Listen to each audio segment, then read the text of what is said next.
že to aj mužstvu pomohlo.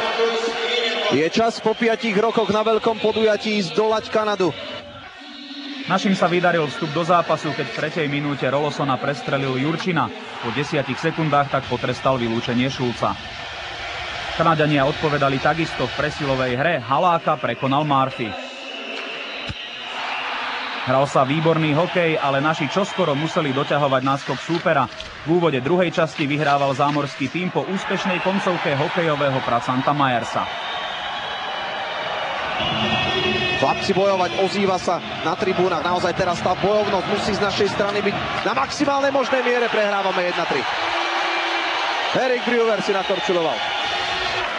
Ešte Gáborík svádza ostrý súboj s Brewerom. Brewer si neporadil s Hossom. Hossa v príležitosti, Marian Hossa. Gól! Famózny Marian Hossa, faulovaný, strieľa gól na 2-3.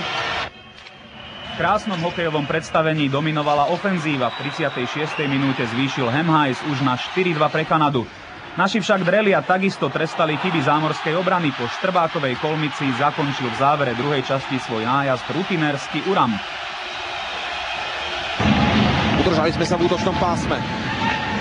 Marek Uram to skúsi. Opustená bránka Kanaďanov. Gól! Miroša Tanzula. Ten puk bol jednoznačne za bránkovou čiarou vyrovnané. 4-4.